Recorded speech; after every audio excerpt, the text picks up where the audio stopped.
The interim government under Chief Advisor Muhammad Yunus is showing signs of warming relations with Pakistan, a country responsible for the 1971 genocide in Bangladesh. What do you believe in driving this unexpected diplomatic shift?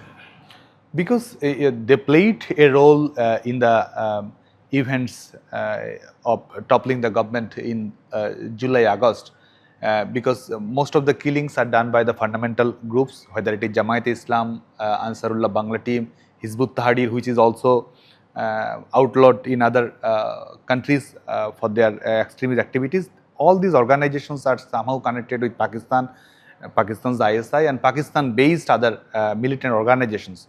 And you know that few days ago, a terrorist organizations named Lashkar-e-Taiba, one of the leader of Lashkar-e-Taiba, they you know that they said that they became victorious in the July-August situation. That means they played a role. And EP also was the outcome of the July-August situations, who are previously convicted by the judiciary for their role against many sort of, whether it is holy artisan attack, whether it is attack on our cultural activities, who are involved in militant activities, extremism, fundamental activities, who are trained in Pakistan, Afghanistan. They came back in Bangladesh. They played their role in the July-August movement, and who are in the prison, they also got free by the government. They are getting all sort of states blessing. They are getting states security. You know that and these sort of people, they are doing meetings in the residential in the residency of the chief interim government. So actually, it is the outcome of July-August, and actually the another thing is that they are trying to erase the history of Bangladesh. They are trying to demeaning the 1971 liberation war. They tried to erase the history of Bangabandhu Sheikh Mujibur Rahman, who is the father of the nation. They bulldozed the house of Dhanmondi 32, every sculpture, every scripture, everything related with the liberation war has been vandalized totally from Bangladesh. Our that liberation war museum, our independence museum, that had been attacked simultaneously by this government. Not only that, our minorities got attacked, and also who believes in liberal Islam, they are also got attacked. That every science related with the Sufi Islam, they also got attacked by this time. And not only that, that after 5 August, if you was closely the situation of Bangladesh, ISI officers visited randomly in Bangladesh, and other religious fundamental groups who have a broader connection with the terrorist organizations, they went in Bangladesh. They had their meetings, and also as they are as the current government is the representative of the fundamental groups, as the current government is the representative of the anti-liberation forces who played a role against our liberation movement. So so Pakistan become their natural ally, and for their existence, for their greater goal, and for appeasing the stakeholders of this so-called movement, they are tightening their relationship with Pakistan, and Pakistan-backed other terrorist organization, which is actually a threat to Bangladesh, for our security, for our sovereignty, and also is a threat for the stability of South Asia.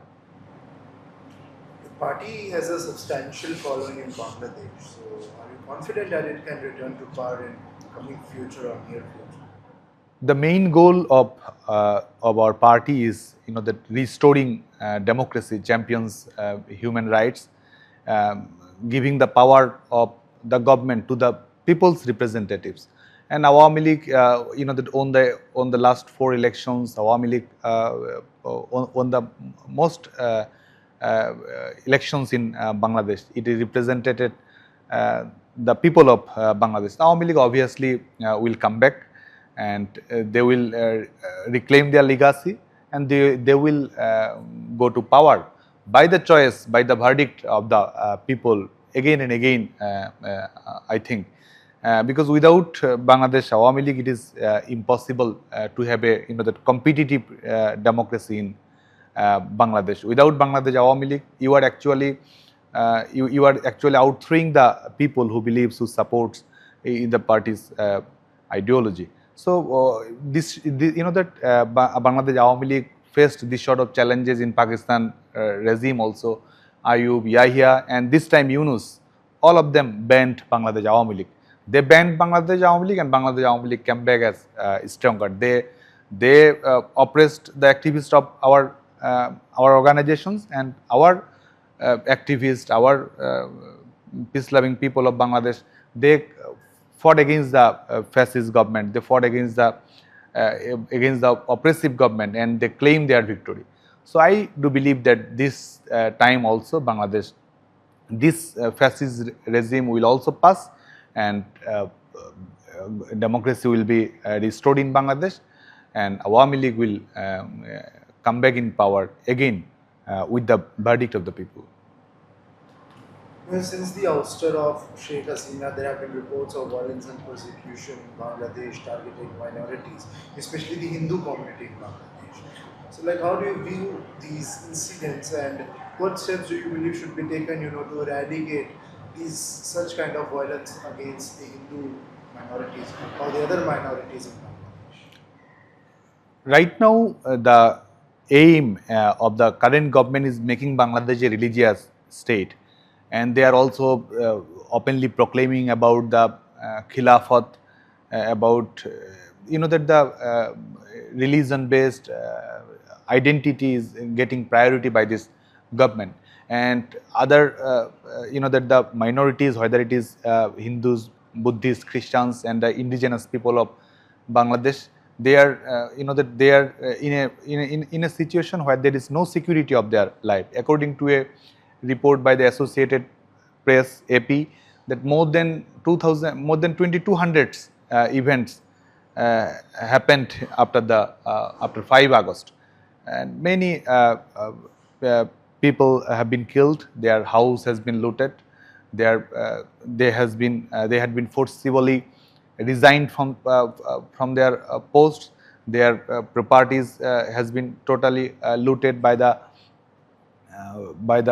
fundamental groups, and that state that they played the role. They paved the way of doing this sort of atrocities, because they that the one of the basis ideology principle of this government is thinking the minorities and other people as a second class citizen as per their beliefs. And they also, if you watch the statements of the interim government chief, Professor Yunus, whenever this sort of things happen, he said that this is a political matter.